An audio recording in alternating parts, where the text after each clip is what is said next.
사무엘상 말씀을 새벽 기도 때 이제 쭉 묵상해 오고 강해가 이제 거의 사무엘상 이제 30장을 하고 있기 때문에 이제 다다음 주 정도 되면 이제 또 사무엘 하를 이제 묵상하게 될 것 같습니다. 묵상하면서 중요한 부분, 다윗의 전환점이 될 만한 회복이라고 하는 부분은 생각해 볼 가치가 있겠다 생각이 돼서 오늘 은혜를 나누며 말씀을 나누려고 합니다. 다윗의 위기는 기도하지 않은 위기입니다. 우리가 늘 어떤 일을 할 때 기도하는 여러분 되시길 주의 이름으로 축원합니다. 먼저 기도하고 그리고 나중에 결정하셔야 돼요. 하나님을 기쁘시게 하기 위해 살아갈 때는 반드시 어떻게 해야 됩니까? 먼저 생각해 보셔야 돼요. 이것이 하나님이 기뻐하는 일인지 아닌지 생각하는 것이 대단히 중요합니다. 그런데 대부분의 사람들이 이거를 습관이 돼 있지 못하기 때문에 때로는 어떤 이유 때문에 그냥 지나가는 경우가 있는데, 예배서 5장 10절이나 갈라디아서 1장 10절 기록대로 이제 내가 사람들에게 좋게 하려 하나님께 좋게 하려 사람들의 기쁨을 구하랴. 내가 지금까지 사람들의 기쁨을 구하였다면 그리스도의 종이 아니니라. 하나님의 기쁨을 구하며 살아가는데 하나님은 우리가 어떻게 사는 걸 원하시냐면요, 믿음으로 살기 원하십니다. 신약성경 전반에 예수님께서 처음 산상설교를 말씀하실 때 믿음을 얘기했을 때 헬라 단어는 피스티스라는 단어입니다. 명사형으로 되어 있습니다. 그런데 요한이 요한복음을 기록하면서 7가지 기적을 다룰 때 그 믿음은 피스티오라는 단어예요. 이거는 동사입니다. 믿음은 동사예요. 우리가 예수를 믿고 하나님의 자녀가 되면 하나님은 우리의 기도에 응답하실 줄 믿습니다.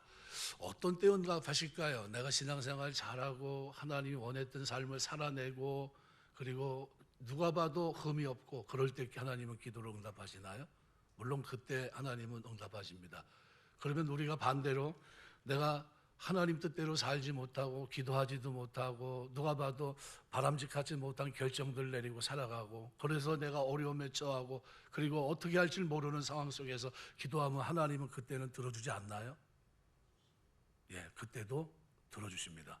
그런데 놀랍게도 다윗이 경험했던 놀라운 하나님에 대한 경험은 이방 땅에서의 경험이었습니다. 블레셋 땅에서 아기스와의 관계에서 그것도 2번이나, 특별히 사무엘상 21장에 보면 그때 실수했던 다윗의 모습이 기록되어 있습니다. 너무나 힘들고 쫓겨다니는 것이 너무나 고통스러우니까 블레셋으로 잠깐 몸을 숨기러 들어갔습니다. 그런데 어찌어쩌다 보니까 왕 앞에 서게 됐고요. 그래서 그때 얼마나 힘들었는지 그리고 그때 기도하면서 하나님의 도움을 구했고 이제 그 장면을 기록한 것이 시편 34편의 기록입니다. 주의 천사가 진을 치고 나를 건지시는도다.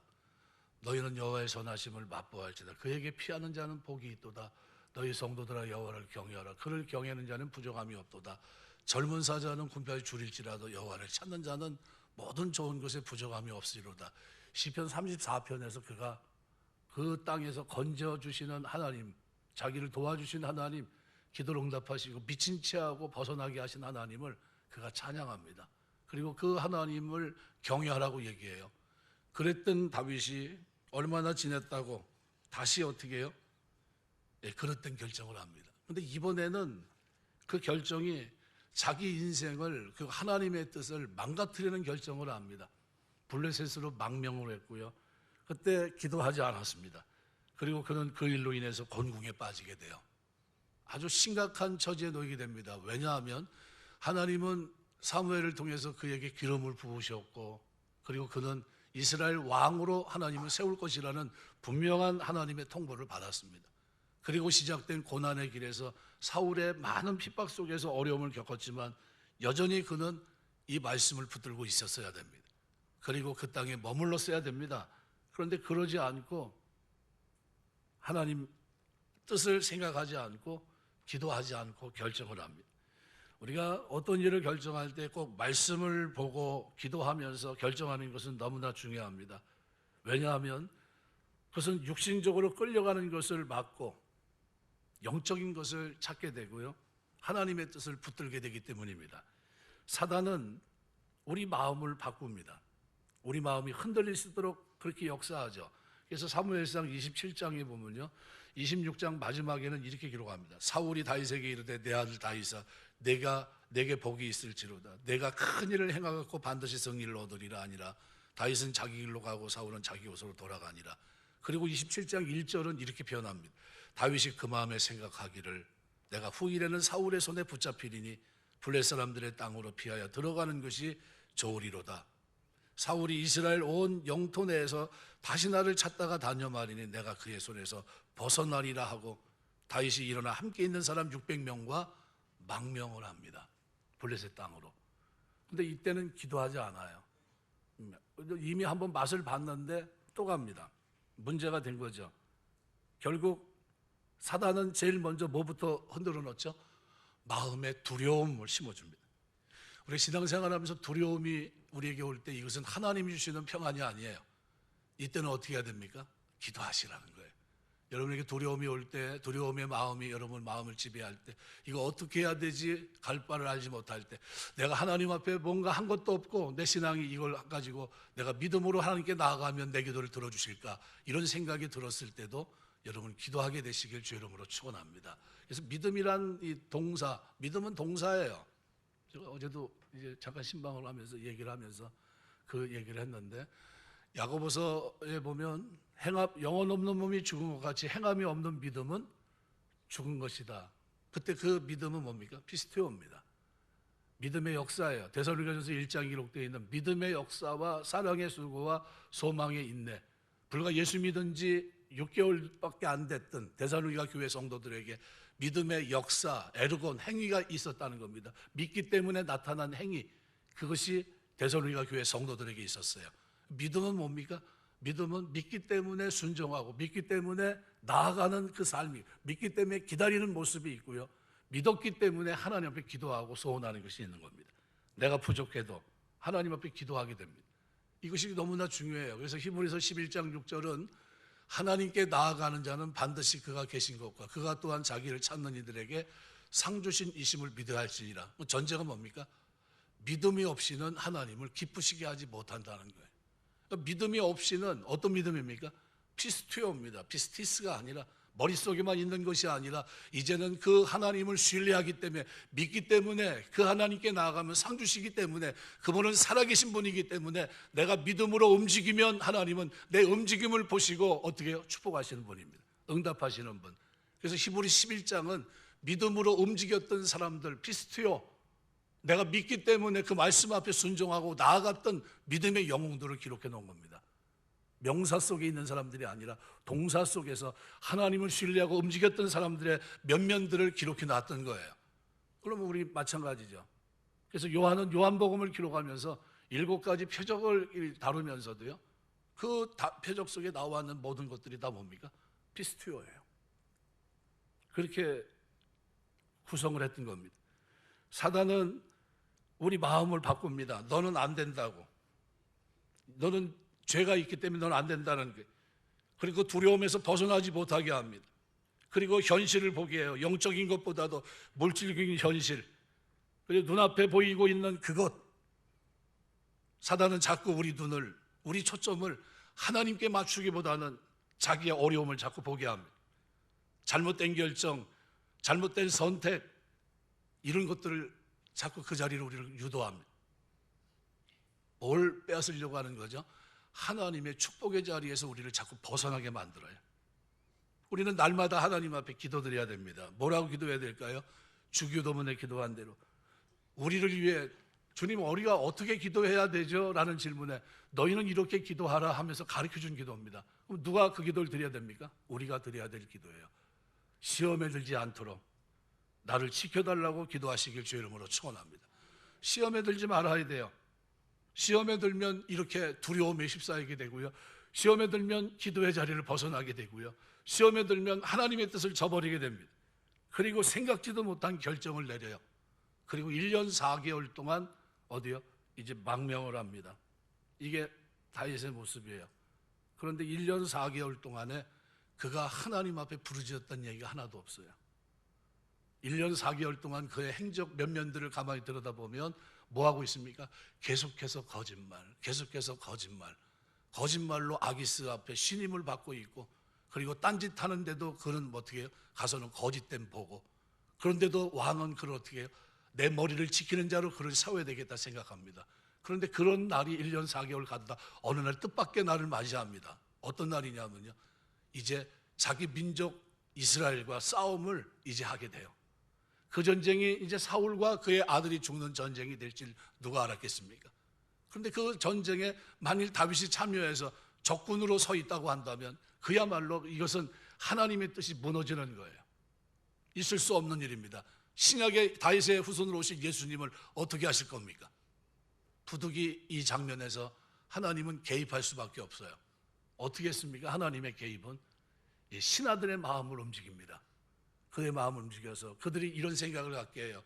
아, 다윗이 우리와 전쟁을 하다가 그가 돌변해서 골리앗을 죽였을 때처럼 만일 그가 우리 대적이 된다면 어떻게 하겠습니까? 불가합니다. 그거는 있을 수도 없는 일이고 혹여나 일어날 수 있는 일이기 때문에 이참에 전쟁에 나갈 때 그를 빼버립시다. 돌려보냅시다. 그래서 그는 망명에서 거했던 시글락으로 다시 돌아갑니다.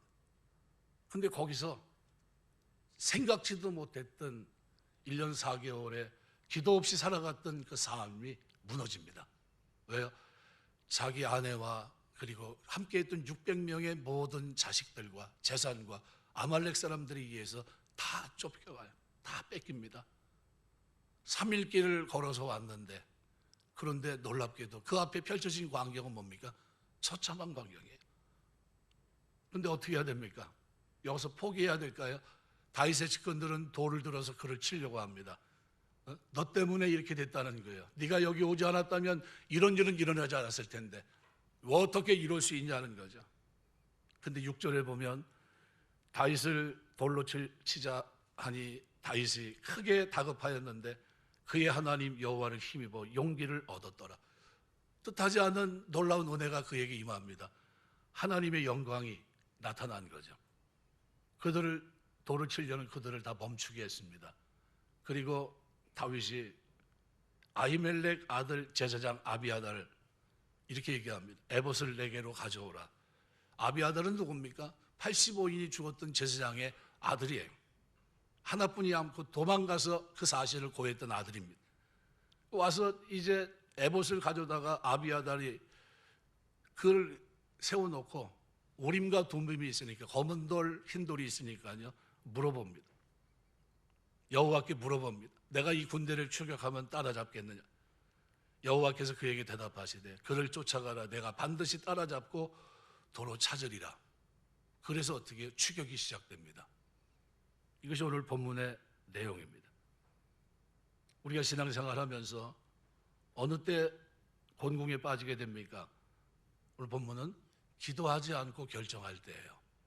우리 신앙생활하면서 만사의 모든 일이 많이 있겠지만 그때 모든 일 시작할 때마다 먼저 하나님 앞에 기도하고 묻게 되시길 주의 이름으로 축원합니다. 여러분의 삶에 기도는 습관이 돼야 돼요. 이것이 너무나 중요합니다. 다윗이 블레셋으로 망명을 했습니다. 주님의 종이었던 다윗이 블레셋 아기스의 종이 됩니다.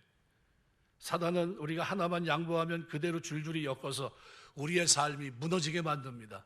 그죠? 가만뒀습니까? 아니요. 마침내 그가 경험하게 된 전쟁은 어떤 전쟁입니까? 자기 민족과 싸우는 최후 전쟁이 됩니다. 아마 그 전쟁을 그가 참여했다면 다윗은 영원히 망했을 겁니다.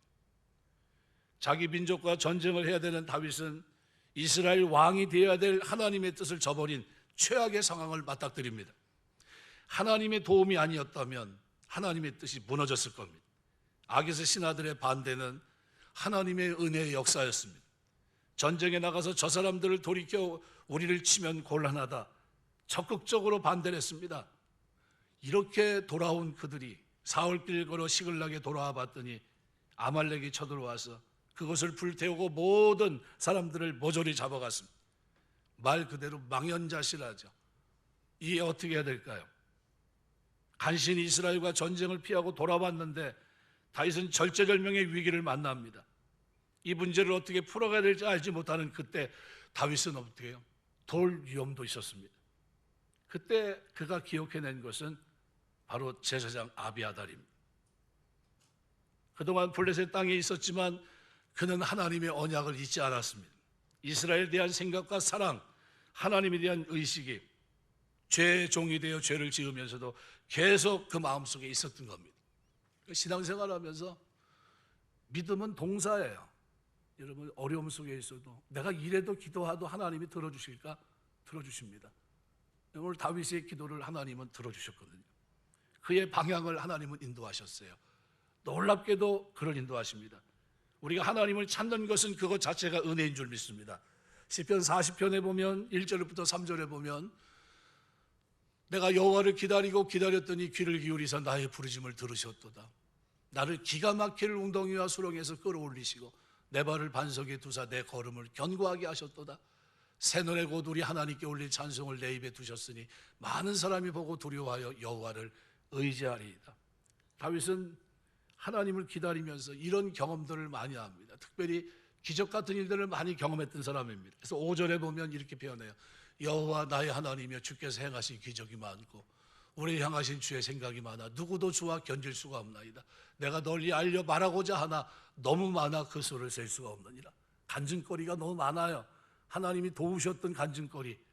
그런데 그것은 다 어디예요? 대부분 어느 땅에서요? 유대 땅에서 있었던 일입니다. 그러나 이방 땅에서 일어난 일은 그에게 별로 체험적인 것이 없어요. 그런데 놀랍게도 하나님이 오늘 그에게 은혜를 베푸십니다. 그것도 아무것도 안 한 것이 아니라 그야말로 죄를 지어도 깊은 죄 속에 있을 그때입니다. 그런데 놀랍게도 하나님은 그를 반전시켜요. 그래서 16절 17절은 이렇게 표현합니다. 주를 찾는 자는 다 주 안에서 즐거워하고 기뻐하게 하시며 주의 구원을 사랑하는 자는 항상 말하기를 여호와는 위대하시다 하게 하소서. 나는 가난하고 궁핍하오나 주께서는 나를 생각하시오니 주는 나의 도움이시여 나를 건지시는 이시라 나의 하나님이여 지체하지 마소서. 여러분 우리가 신앙생활하면서 주를 찾는 자는 다 주 안에서 즐거워하고 기뻐하게 하시는 하나님의 은혜를 경험하게 되시길 주의 이름으로 축원합니다. 다윗이 바로 이것을 경험했어요. 시편 18편 4절에서 6절까지 보면 사망의 줄이 나를 얽고 불의의 창수가 나를 두렵게 했으나 소홀의 줄이 나를 두르고 사망의 올무가 내게 이르렀도다. 내가 환난 중에서 여호와께 하려며 나의 하나님께 부르짖었더니 그가 그의 성전에서 내 소리를 들으시며 그의 앞에서 나의 부르짖음이 그의 귀에 들렸도다. 하나님의 귀에 내 소리가 들리면, 부모의 귀에 자식의 안타까운 소리에 비명소리가 들리면 가만히 앉아있을 부모가 누가 있겠습니까? 목자이신 주님 앞에 오늘 우리가 비명소리를 들리며 기도하면 하나님은 그 기도를 들으십니다. 다윗이 경험한 하나님은 곤란 중에 도와줄 사람이 없고 하나님께 자랑할 것이 하나도 없고 그것도 아무것도 없는 상태에서 하나님 앞에 나아가 회개하며 기도할 때 들어주시는 하나님으로 그는 기억합니다.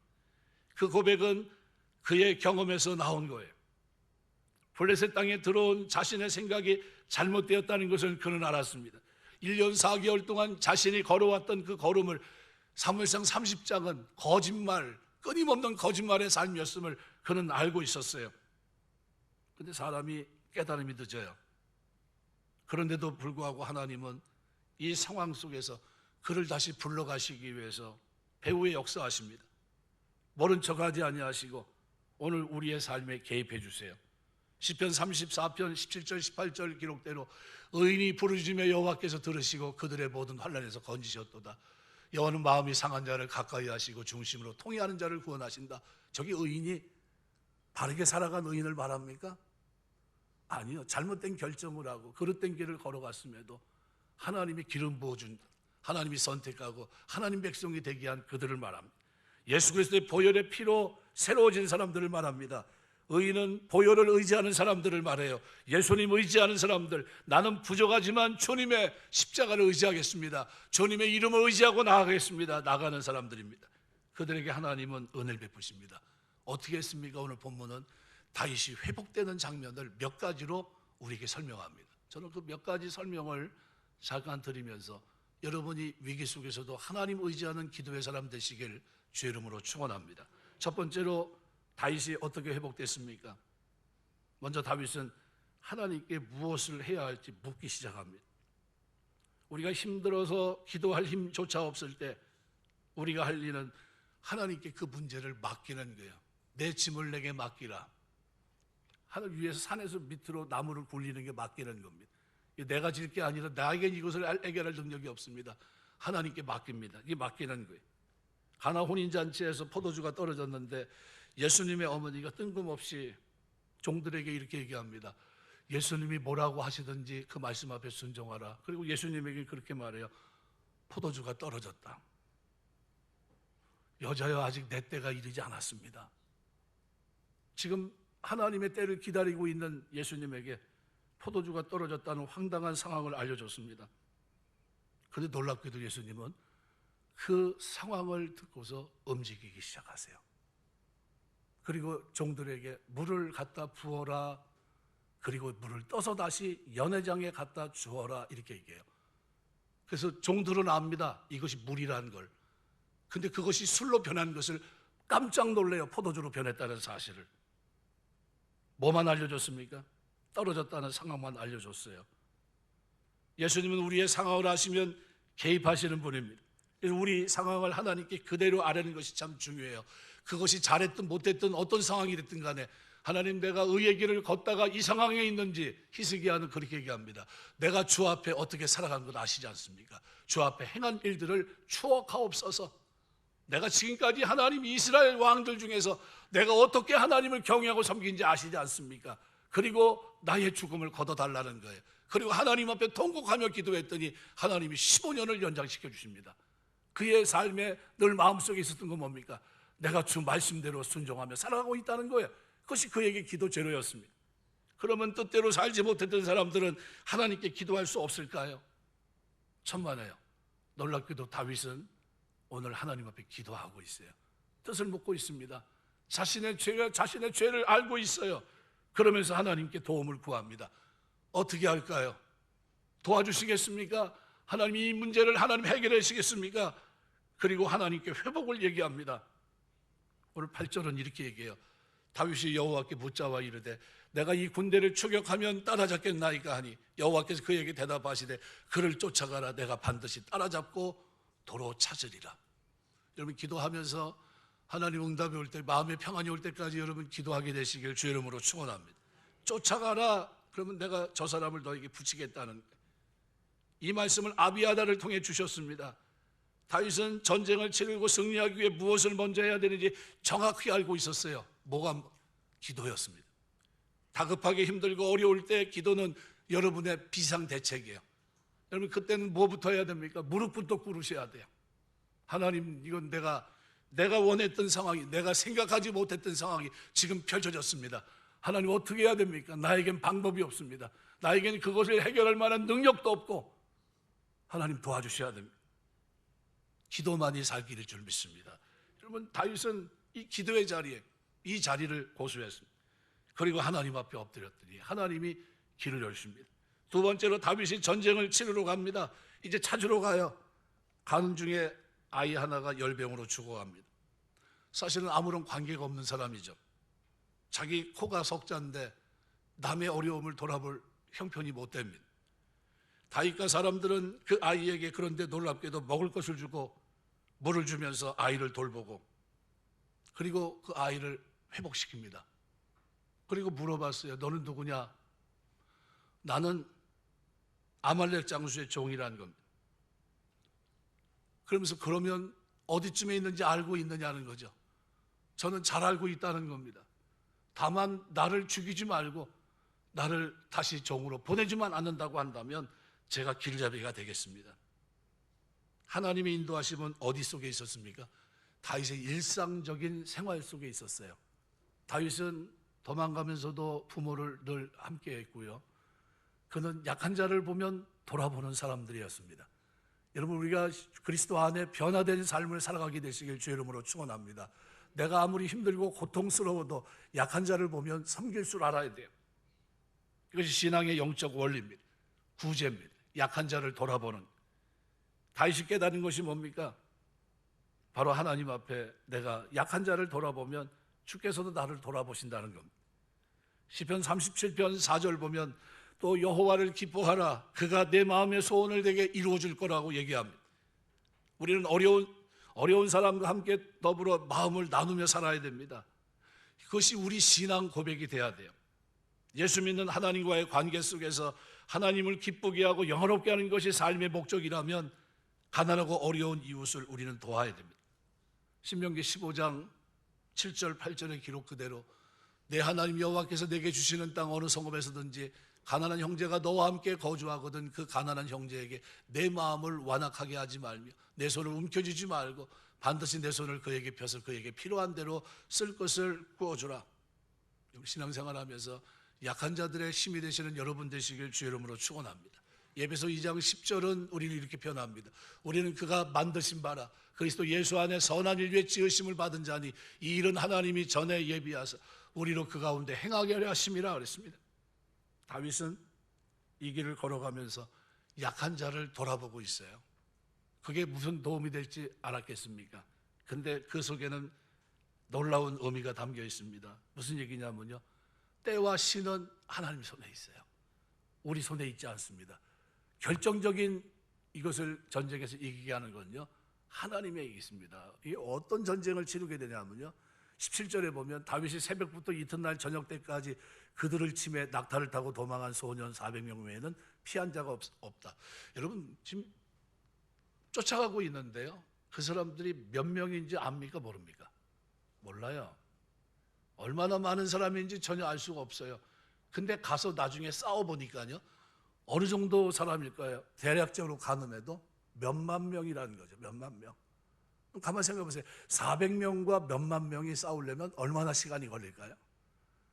예, 그래서 싸움을 17절에 뭐라고 표현하면 그들을 치는데 다윗이 새벽부터 이튿날 저녁까지, 그러면 최소한 몇 시간입니까? 24시간. 만약 그것이 오바됐다면 새벽부터 그 24시간을 얘기한다면 아침 6시서부터 그 다음날 저녁 6시까지면요 한 30시간은 싸운 거예요. 400명이 몇 명을 상대로요 알 수 없는 허다한 무리와 그들과 싸우고 있었던 겁니다. 도망간 사람만 몇 명이라고요? 400명. 사실은 400대 400이면 1대1로 싸우려면 어떻게 됩니까? 도망간 400명과 싸우면 딱 맞는 겁니다. 그런데 이 싸움을 누가요? 하나님께서 싸우게 하십니다. 그리고 그 싸움에서 승전하게 돼요. 근데 놀라운 사실은요, 하나님이 전쟁에 나갔다가 사흘 만에 돌아오게 하고 기도할 때 하나님이 은혜 주셔서 쫓아가라 소망을 주시고요, 영광 중에 돌을 맞는 그 자리에서 그를 피하게 하신 것도 은혜인데 도중에 아이를 만나게 한 게 이게 은혜였습니다. 다 누구 프로그램 속에 있습니까? 하나님의 시기를 맞추는 프로그램 속에 있었던 겁니다.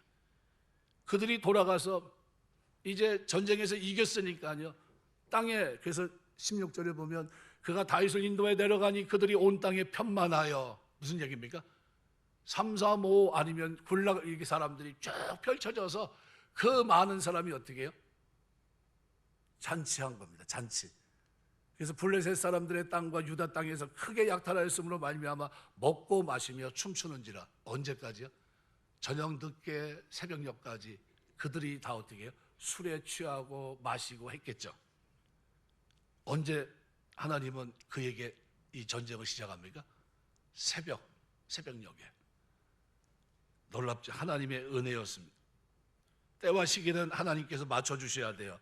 하나님이 함께 하시고 프로그램을 짜주셔야 됩니다.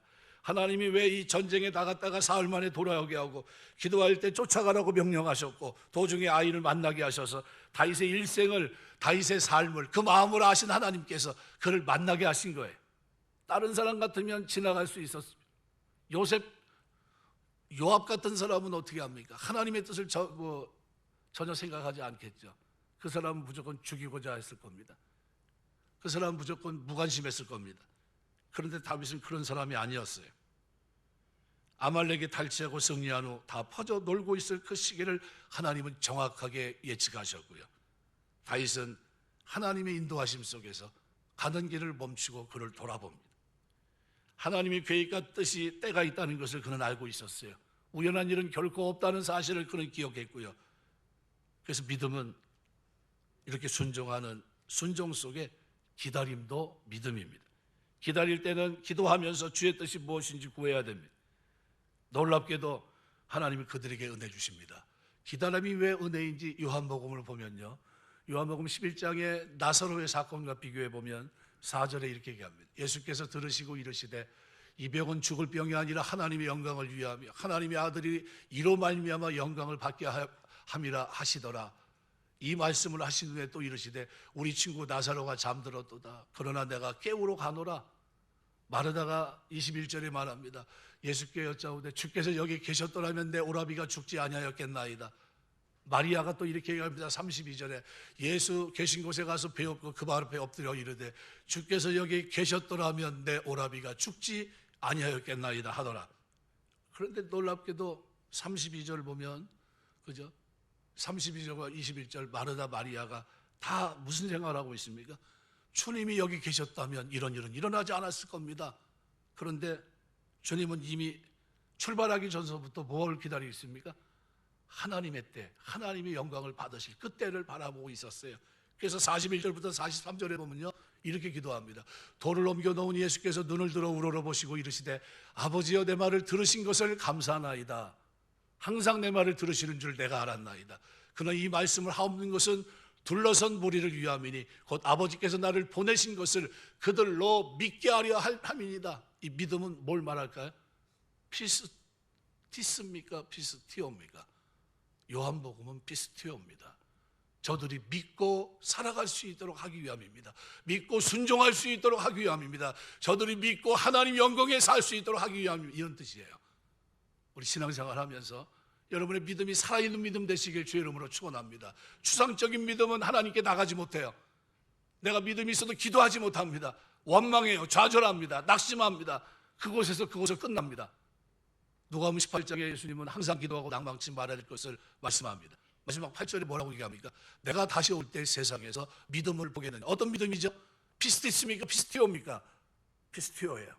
움직이는 믿음, 살아있는 믿음, 믿기 때문에 겨자씨 않은 믿음이 있으면 주 앞에 나아가면 용서해 주시고 은혜 주시고 붙잡아 주시고 일으켜 주시고 승리케 하시는 그 하나님에 대한 믿음, 여러분의 이 믿음이 있게 되시길 주의 이름으로 축원합니다.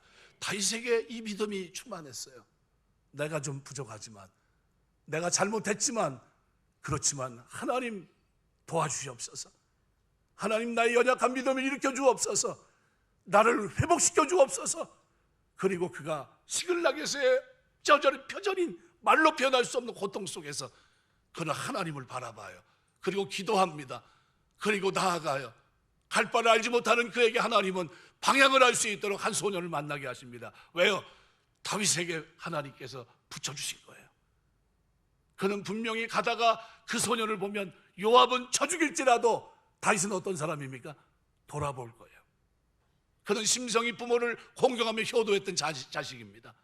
그러니까 뻔히 하나님이 알고 계세요. 그 마음이 어떤지. 그래서 그를 앞에 딱 놓으니까요, 어떻게 합니까? 데려다가 물을 주고 먹을 것을 줘서 회복을 시킵니다. 그리고 그를 앞잡이로 세워서 갈 수 있도록 하나님이 역사하셨어요. 가서 보니까 타이밍이 기가 막혀요. 밤새 술 마시고 밤새 놀고 춤을 추고 놀다가 기진맥진해서 어떻게 해요? 쓰러져 있는 그때, 몇만 명이 누워있는 그 시간에 놀랍게도 400명, 쌈도 안 되는 싸움을 시작합니다. 숫자가 너무나 모자르니까요, 400명을 가지고 아침 새벽에 6시에 시작한 싸움이 그 다음날 저녁 때까지 싸울 때 하나님이 그들을 붙들고 계십니다. 그 대적을 이길 수 있도록 하세요. 회복이에요, 회복. 하나님 앞에 기도하시길 주의 이름으로 축원합니다. 우리의 삶에 하나님이 개입하시면요, 반드시 회복시키십니다. 그래서 이 요한복음을 기록하면서 이 나와 있는 믿음이란 단어는 다 피스티오예요. 피스티스라는 단어를 쓰질 않아요. 믿음은 동사입니다. 믿음은 하나님이 역동적으로 나아가야 돼요. 여러분이 하나님을 믿는다면 기도의 자리에 있어야 돼요. 여러분이 믿는다면 낙심하지 말아야 됩니다. 내가 다시 올 때 세상에서 믿음을 믿는 자를 보겠느냐 그랬어요. 그럼 이 시대를 살아가요. 주님이 다시 오실 시대를 살아갑니다. 그럼 여러분에게 뭐가 충만해야 됩니까? 내가 잘했기 때문에, 살아간 삶이 괜찮기 때문에, 히스기야처럼 하나님 내가 어떻게 살아간 거 아시지 않습니까? 나는 좀 더 살고 싶습니다. 이렇게 기도할 수 있는 은혜도 있을 수 있겠지만요, 그러나 정반대로 하나님 앞에 죄를 짓고 하나님의 뜻을 저버리고 살았고 아무런 소망도 없어 보이는 그때에도 오늘 우리는 믿음을 가지고 회복시키시는 하나님 앞에 엎드리셔야 돼요. 하나님, 이 장면이 하나님 내가 원했던 장면은 아닙니다. 내가 두려움 속에 있었기 때문에 하나님 이것이 지긋지긋해서 이렇게 결정을 했지만 하나님 이 잘못된 결정을 용서해 주시고 하나님 나에게 회복시켜 주옵소서. 그리고 매달렸더니 하나님은 그 길을 열어주세요. 뜻하지 않는 놀라운 반전의 역사를 하나님은 써내고 가셨던 겁니다. 하나님이 하십니다. 우리가 하나님을 의지하면 하나님은 반드시 믿음으로 기다리며 나아가는 그들에게 반드시 승리의 깃발을 들 수 있도록 은혜 주시는 줄 믿습니다. 또 하나는 오늘 본문에 보니까요, 엄청난 승리를 그들이 만끽합니다. 전리품은 얼마나 됐을까요? 상대도 안 됐을 겁니다. 어마어마했을 거예요. 왜요? 아침서부터 그 다음날 저녁까지 싸우는 그 많은 사람과의 싸움에서 승리했던 그들이 가져가야 될 전리품, 그들이 놓고 간 전리품은 얼마나 될까요? 엄청날 겁니다. 그래서 오늘 본문을 보시면은 30장에 보면요, 26절부터 다윗이 시글락에 이르러 전리품을 그의 친구 유다 장로들에게 보라, 여호와의 원수에게서 탈취한 것을 너에게 선사하노라. 베델에 있는 자와 남방 라못에 있는 자, 얏들에 있는 자, 야로엘에 있는 자, 신못에 있는 자, 여기저기 있는 사람들에게 다 선물을 막 보내줘요. 왜요? 많았으니까요. 엄청난 승리를 거뒀던 겁니다. 여러분, 우리가 하나님 앞에 기도하고 하나님 의지하고 나아갈 때 하나님 오늘 우리에게 주시는 은혜는 이와 같을 줄 믿습니다. 그저 엄청난 승리예요. 엄청난 승리. 그런데 여기서 꼭 이기적인 사람들이 좀 있습니다. 400명은 아침서부터 그 다음날 저녁까지 싸웠으니까 할 말이 좀 있습니다. 뭐예요? 우리가 한 거 아닙니까? 우리가 싸웠지 않았습니까? 저 사람 200명들 뭐 했습니까? 저 사람들은 기다린 거 아닙니까? 야, 이 전리품은 저 사람들은 손을 못 대게 하고 우리끼리 나누고 그 다음에 어떻게? 저 사람들은 가족만 찾아가게 합시다. 이렇게 얘기해요. 다윗이 어떤 성품입니까? 예, 지금 잠깐 이렇게 그릇된 길을 걸어가서도 그 마음은 어떤 성품이에요? 부모에게 효도할 줄 아는 사람이었습니다. 그 마음이 어때요?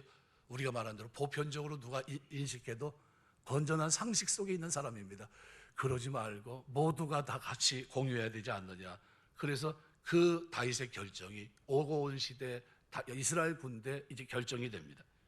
그래서 은혜를 그들이 누리게 되는데요, 아말렉과의 전쟁에서 이기고 빼앗긴 물건을 모조리 탈취한 후에는 이 모든 것을 하나님이 하셨고, 그리고 그들이 여기서 보급품을 지켜주지 않고 같이 갔다면 우린 전쟁에서 이기지 못했을 거다. 그러면서 은혜의 관점에서 이것을 들여다봅니다. 그러니까 어떤 일을 이루고 난 다음 우리가 늘 기억할 것은 이것이 다 하나님의 은혜였다는 거죠. 이런 마음의 자세를 가지고 살아갈 때 우리 마음속에 여유도 생기고 감사함도 넘치고 용서도 하게 되고 하나님의 은혜로 여기까지 이르렀고 하나님의 은혜로 이 승리를 거둘 수 있었고 하나님의 은혜로 이렇게 할 수 있었다는 거죠. 이것이 우리에게 필요합니다. 모든 것이 하나님의 은혜로 주어졌고 연약함에도 불구하고 하나님의 은혜로 이 싸움에서 이길 수 있도록 하셨고 하나님이 하신 거예요. 그래서 다윗의 영적 감각은 자기가 받을 전리품을 다 나눠줍니다. 이것저것으로. 다윗이 나중에 왕이 되었을 때 전리품을 받은 사람들은 다윗을 도와주는 사람이 되고요. 그래서 이 베푸는 삶이 그래서 중요한 겁니다. 여러분, 이 땅에 살면서 여러분이 하나님의 은혜 속에 살아가는 동안 많은 사람들에게 여러분의 것을 나누며 살게 되시길 주의 이름으로 축원합니다. 말씀을 맺겠습니다. 곤궁에 빠졌던 다윗이 그래도 하나님 찾아가는 그 기억 가지고, 그리고 내가 이 상태에서 하나님 앞에 엎드리면 하나님이 나를 도와줄 거라는 이 믿음, 어떤 믿음입니까? 이 살아있는 믿음, 겨자씨 않은 믿음이지만 내세울 것이 하나도 없지만 그래도 하나님이 나에게 기름 부으셨고 나를 왕으로 세울 것이라는 믿음을 가지고 부족하지만 용서해 주십시오. 그리고 회복을 하나님께 요구하며 나아갔습니다. 하나님은 그를 회복하시기 위해서 프로그램을 딱 짜줍니다. 그리고 먼저 뭐부터 주십니까? 말씀에 대한 확신. 그랬더니 갈 바를 알지 못하고 뛰어갑니다. 어디로 가야 될지도 모르고 먼저 가요. 전진에 가다 보니까 누굴 만납니까? 가는 길에 하나님은 누굴 놓으셨어요? 병들어 죽어가는 사람을 낳았습니다. 근데 다윗의 심정은 그를 어떻게 해요? 도와주는 사람이에요. 도와주고 났더니 그가 누구예요? 아말렉 장군의 종입니다. 누구보다도 측근에서 모셨던 사람이기 때문에 길잡이로서는 딱입니다. 그가 자기만 죽이지 말아달라는, 그리고 그를 앞세워서 이 전쟁을 승리할 수 있도록 하나님은 역사하십니다. 시기를 하나님이 프로그램을 정확하게 짜시고, 그리고 다윗의 마음속에 있었던 은혜, 이것이 다 하나님의 은혜였음을 고백하게 하면서 이 전쟁을, 사무엘상 30장은 말 그대로 큰 승리로 끝을 내게 됩니다. 여러분, 신앙생활하면서 아무리 힘들고 어려워도 기도의 자리가 내가 있어야 될 자리라는 사실을 기억하시길 주 이름으로 축원합니다. 그때도 기도하셔야 돼요. 이게 나는 내세울 것이 하나도 없고 내가 기도하면 하나님이 나를 알아주실까? 그때도 기도하셔야 됩니다. 하나님, 나는 방법이 없습니다. 내가 하나님 의지하고 내가 뭘 잘했다고 해서 여기 엎드리는 것도 아니고요. 하나님, 내가 너무 부족하고 연약한, 그러나 나에겐 전혀 방법이 없고 회복이라는 단어를 입에 담을 수도 없기 때문에 전능하신 하나님 앞에 엎드립니다. 나를 좀 도와주십시오. 예수님의 이름으로 기도할 때 우리 주님은 우리 손을 붙잡아 주실 줄 믿습니다. 우리의 마음을 변화시켜 줄 줄 믿습니다. 승리를 주실 줄 믿습니다. 영원히 기억될 만한 은혜를 오늘 우리에게 부어주실 줄 믿습니다. 그런 축복이 우리 주회전을 출입하는 저와 여러분의 믿음 생활, 그 믿음 속에 있게 되시길 주의 이름으로 축원합니다. 기도하겠습니다.